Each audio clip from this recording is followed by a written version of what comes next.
The door to the parlor opened, and Mildred stood there looking in at them, looking at Beatty and then at Montag. Behind her, the walls of the room were flooded with green and yellow and orange fireworks, sizzling and bursting with some music composed almost completely of trap drums, tom-toms, and cymbals. Her mouth moved, and she was saying something, but the sound covered it. Beatty knocked his pipe into the palm of his pink hand, studied the ashes as if they were a symbol to be diagnosed and searched for meaning. You must understand that our civilization is so vast that we can't have our minorities upset and stirred. Ask yourself, what do we want in this country above all? People want to be happy, isn't that right? Haven't you heard it all your life? I want to be happy, people say. Well, aren't they? Don't we keep them moving? Don't we give them fun? That's all we live for, isn't it? For pleasure, for titillation? And you must admit our culture provides plenty of these. See, that's what I was saying when you were talking about the sports. Let's go watch a sporting event. We're not going to go sit and watch like a spelling bee, okay? People want to go watch a sporting event. Well, yes. Montag could lip read what Mildred was saying in the doorway. He tried not to look at her mouth, because then Beatty might turn and read what was there, too. Colored people don't like Little Black Sambo. Burn it. White people don't feel good about Uncle Tom's Cabin. Burn it. Someone's written a book on tobacco and cancer of the lungs. The cigarette people are weeping. Burn the book. Serenity, Montag. Peace, Montag. Take your fight outside. Better yet, into the incinerator. Funerals are unhappy and pagan. Eliminate them, too. 5 minutes after a person's dead, he's on his way to the big flu. The incinerator is serviced by helicopters all over the country. 10 minutes after death, a man's a speck of black dust. Let's not quibble over individuals with memoriams. Forget them. Burn all, burn everything. Fire is bright and fire is clean. How does Montag know about these books? Beatty? Beatty. He's a fire captain. That's his explanation, that he has to know this in order to be an effective fire captain. I feel like that's like Rex. Yeah, that's probably an excuse. He's claiming that this, I don't have time for this. He's claiming that this is part of the history, that all firemen should know this. This is why it came about, so that they understand it. You'll get a little bit more in the book. But look at what he says. Basically, like I was saying, if this book offends you, burn it. If this book offends somebody else, burn it. What does he say, though, about people dying? It's sad, so Well, that's right, because we don't want to be sad. We want to be happy. So if somebody dies, within 5 minutes, a helicopter comes, gets the body, takes them, burns the body, done. No memorial, no funeral, no burial, nothing. Get over it. They're dead. From dust to dust, done. Yes. What's Little Black Sambo? Little Black Sambo is a book that it kind of looks like a children's book, but it does not paint African Americans in a really nice way at all.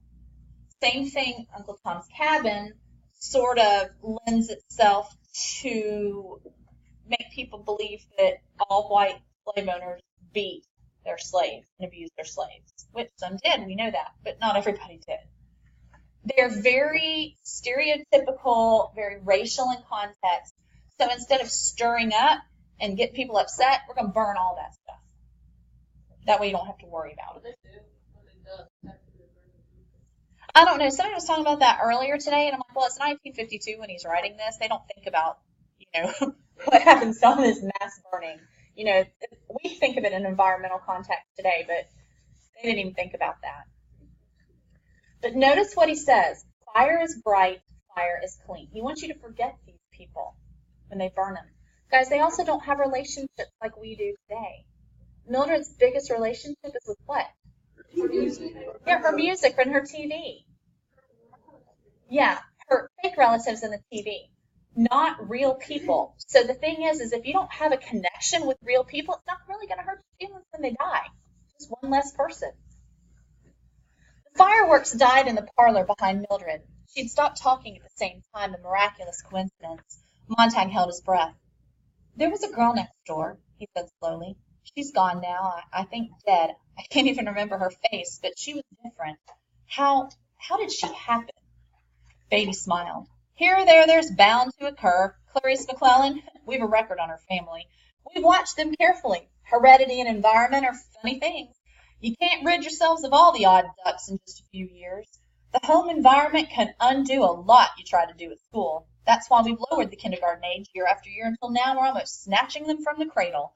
We had some false alarms on the McClellans when they lived in Chicago. Never found a book. Uncle had a mixed record, antisocial. The girl, she was a time bomb. The family had been feeding her subconscious, I'm sure, from what I saw of her school record. She didn't want to know how a thing was done, but why. That can be embarrassing. You ask why to a lot of things, and you wind up very unhappy indeed if you keep at it. Poor girl's better off dead. Yes, dead. Luckily, queer ones like her don't happen often. We know how to nip most of them in the bud early. You can't build a house without nails and wood. If you don't want a house built, hide the nails and wood.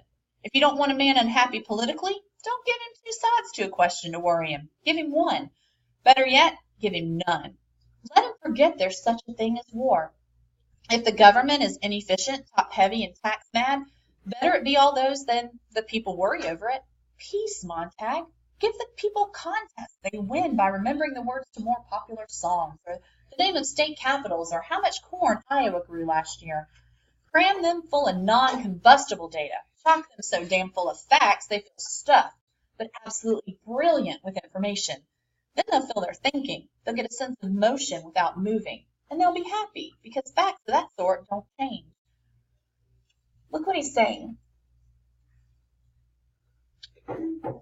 We're coming up to a political election. We've had debates, and people are looking at both sides. And even within one political party, you have all of these people who have different ideas. He said, that's just trouble. People get all upset about that stuff. Don't even give them a choice. Pick for them. Don't even let them worry about that.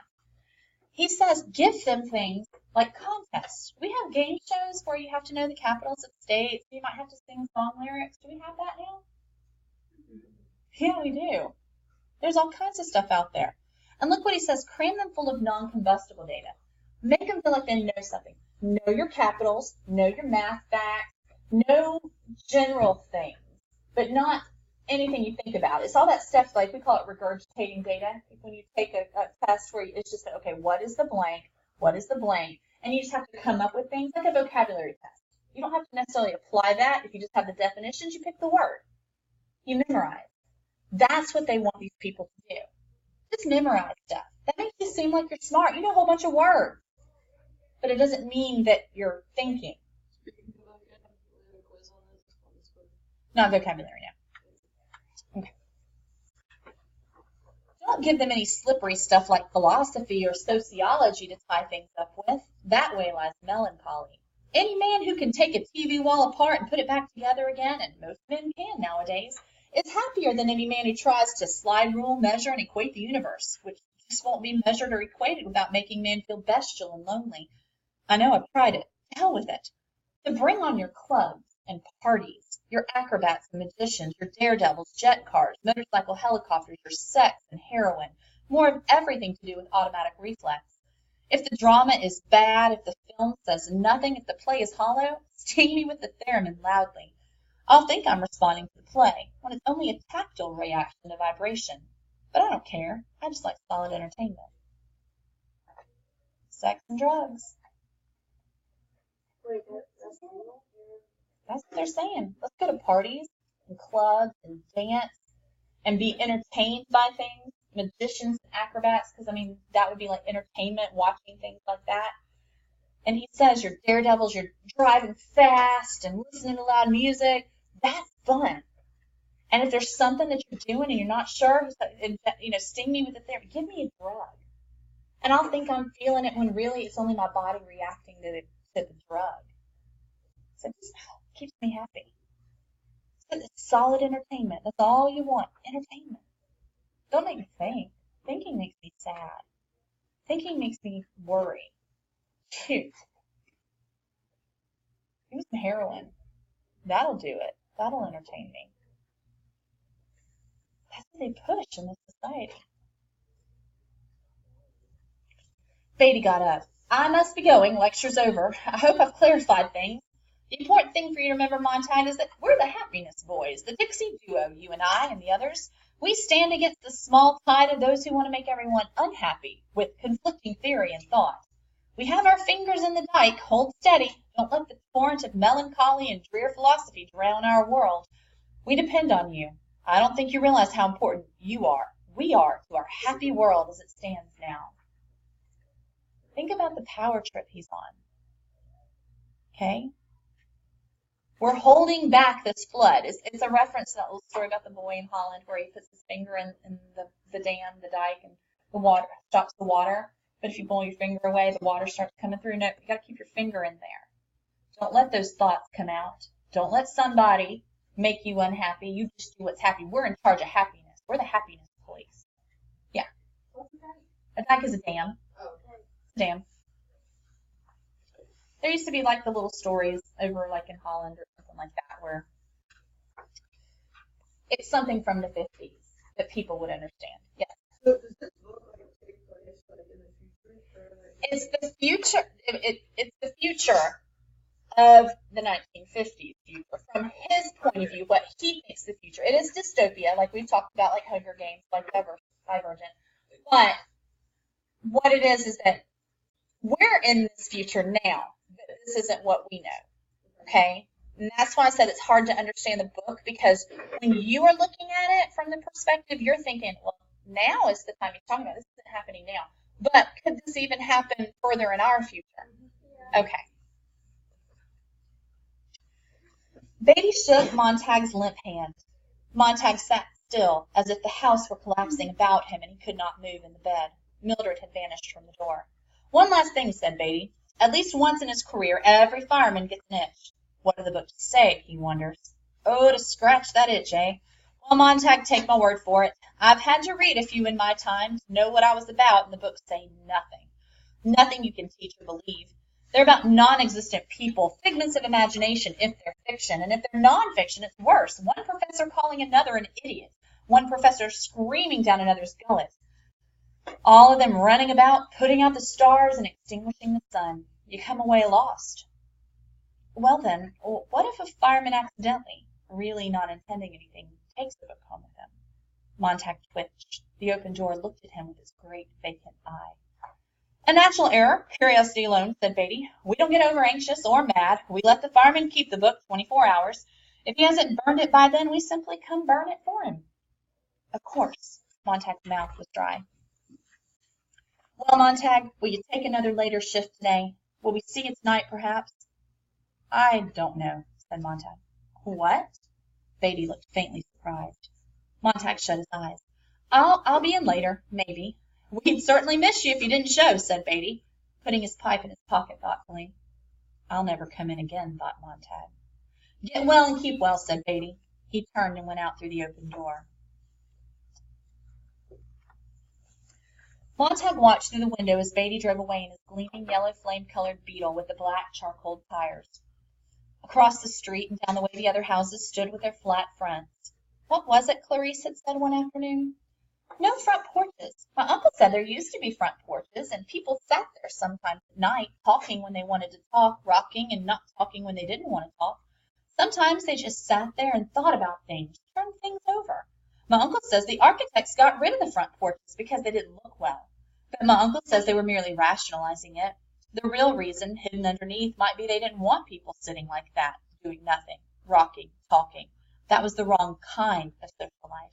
People talked too much, and they had time to think, so they ran off with the porches, and the gardens, too. Not many gardens anymore to sit around in. And look at the furniture. No rocking chairs anymore. They're too comfortable. Get people up and running around, my uncle says, and my uncle, her voice faded. All right, stop this. A little bit left, but I'm running out of time.